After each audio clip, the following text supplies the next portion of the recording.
Helen Keller once said, "Keep your face to the sunshine, and you cannot see a shadow." Her wisdom from last century about being positive has now been scientifically proven and is accepted among best practices in both medicine and psychology. A sunny outlook improves the quality of a person's life in many ways, including socially, emotionally, and physically. I'd like to share a story. When she was 17 years old, during the entire year she was 17, Gracie was terrified to turn 18. Being 18 meant that she would be an adult.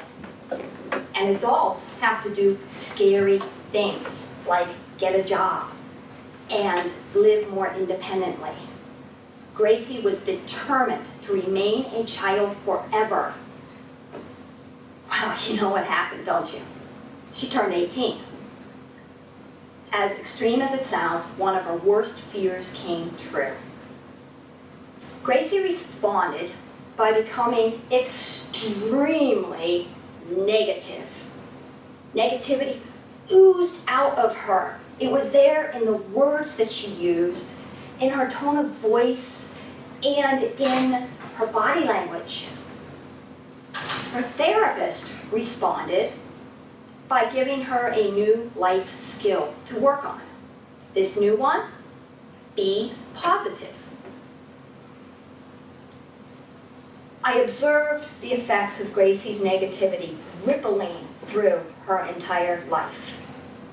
Socially, she alienated almost everyone around her, including her friends. Before too long, none of the other kids wanted anything to do with her.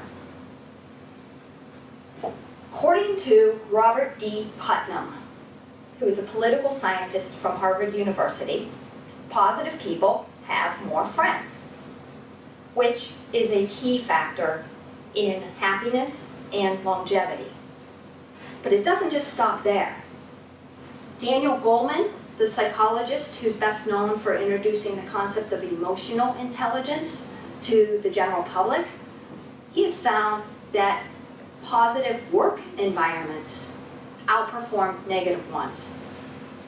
And several studies have shown that positive leaders are more likely to gain the support of others and therefore be more successful in their initiatives.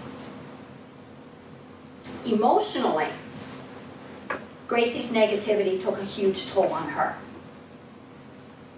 Since she was now an adult, and by federal law, adults cannot be housed with minors, she had to move to a young adult home. She was going through big changes, and it was stressful. Just when she needed all the resilience she could muster, it wasn't there for her.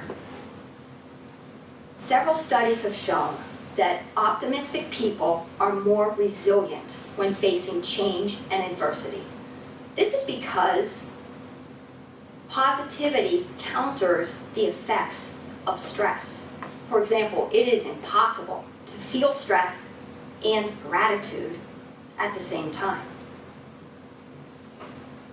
Physically, Gracie started having more health problems, namely with her digestion and mysterious aches and pains. There's a strong correlation between positivity and physical health. A University of Kentucky study found that positive people have higher resistance to the common cold. They get sick less often. Extending that across the entire lifespan, a famous long-term study of nuns found that positive nuns, on average, lived 10 years longer than their negative counterparts. Living longer and being happier while you're at it, that's something to smile about. At Gracie's treatment center, they operate on a point card system. Whenever she would say something negative, a staff person would gently point it out to her and take away points. whenever she would say something positive.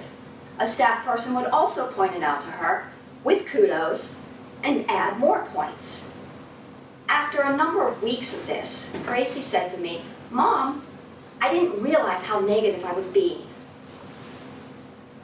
Most of us don't.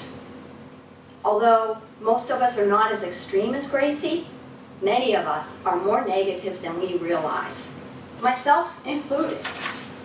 This is not a value judgment against anyone. Negativity is due to complicated interacting dynamics related to the way we were raised, the society in which we live, and even the evolution of our brains. Most of us are not fortunate enough to have a staff person right beside us, gently pointing out when we might have made better choices in what we say. But we can be our own staff person. I invite you to pay attention, really pay attention to what you think and what you say. What do you say to other people? And most importantly, what do you say to yourself about yourself? Yeah, self-talk, that's a biggie. If you find that you are more negative than you realized, I encourage you to take steps to become more positive.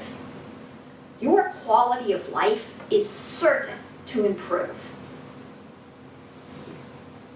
Recently, Gracie's Treatment Center went on a trip to Yellowstone National Park. I'm pleased to say that out of 57 teenagers and young adults who went on that trip, Gracie was recognized for being the most positive. It takes awareness and effort to change negative thinking patterns. It can be done. If these young people who have had life so stacked against them from the very beginning can learn to be more positive, so can we all. Keep your face to the sunshine, and you cannot see a shadow. Thank you.